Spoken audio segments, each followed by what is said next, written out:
Do I hear 6-7? Do I hear a 6-7 for the Buccaneers today? 38-35, 6-7, baby. Woo! Man, one or a close one. One or a close one like it was against Tennessee, like it was against Arizona, like it was in all of our close games so far. Man, before we get into today, I want to bring up Jameis Winston. Did not do very good.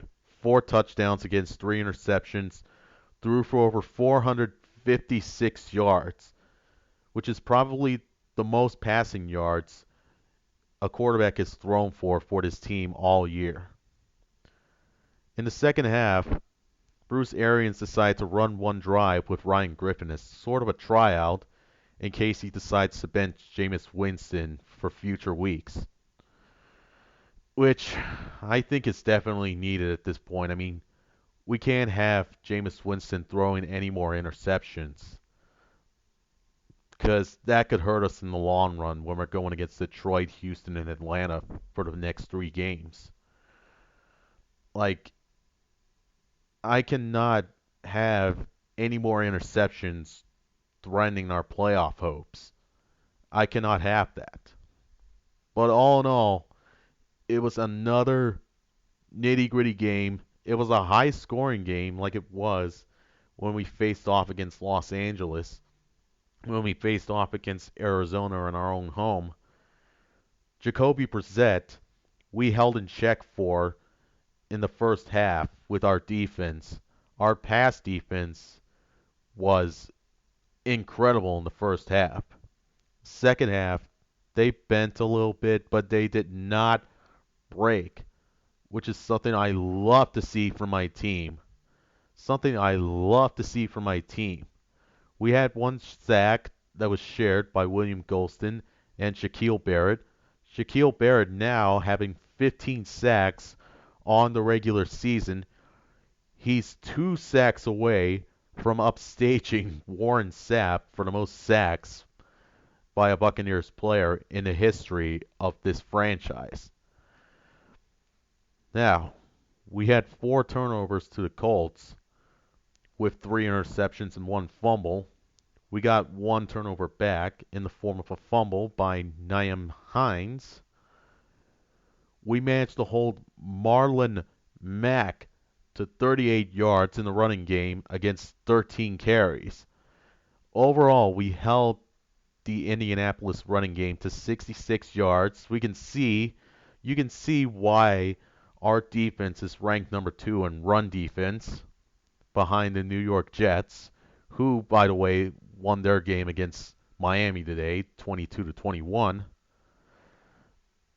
It seems like our defense is getting better in situational awareness, though they did give up a long 41-yard bomb for a touchdown early on off a Jameis Winston turnover.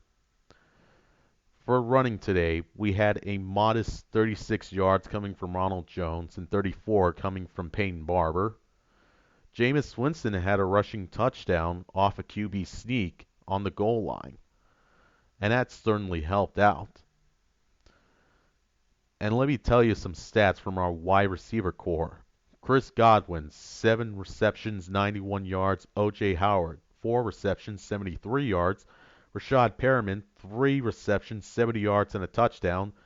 Mike Evans, with his only catch in the game, going for 61 yards and a touchdown before he got hurt and thrown out of the game due to injury. Justin Watson finally making an impact with 5 receptions for 59 yards and a touchdown. Dare Ogunbowale, 5 receptions, 48 yards, and a fumble. Cameron Braid, 4 receptions, 30 yards, and a touchdown. All lined up against Marcus Johnson, who had 3 receptions, 105 yards, and a touchdown, and Zach Pascal, who had 5 receptions for 74 yards and a touchdown. Those 2 wide receivers from Indianapolis probably had the most impact on the passing game for the Colts. But other than that, we held everybody else in check on defense. We held Jack Doyle to 2 receptions, 27 yards. Naheem Hines to 4 receptions, 24 yards. Paris Campbell had 3 receptions with 12 yards. Our our defense pretty much gave us this win. They were picking up the slack that Jameis Winston was throwing out there, and they helped this team to win its third game in a row. Holy shit. We're going to 6-7, and we're facing off against Detroit next week. You can expect an easy win against Matt Patricia's team, and hopefully by the end of the day, we'll go at least 8-8 by the end of the regular season. Now I know we made the right choice in hiring Bruce Arians as our head coach, because all the work that he did in Arizona, it is now translating over to the Buccaneers. And Todd Bowles, who I at one point legitimately hated and wanted fired, his defense is making his defense is turning heads right now in this league. His defense is holding quarterbacks at bay, not allowing much passing yardage. His defense finally comes through with the fourth with the Colts last drive in the fourth quarter, where admittedly an illegal forward pass would have sealed the game either way. But holy shit, our defense stood up. Thank you, defense. Thank you, defense. Now, go and get all the rest that you need, because you're definitely going to need it for Detroit next week. And hopefully by that point, we'll be 7-7, baby. Woo!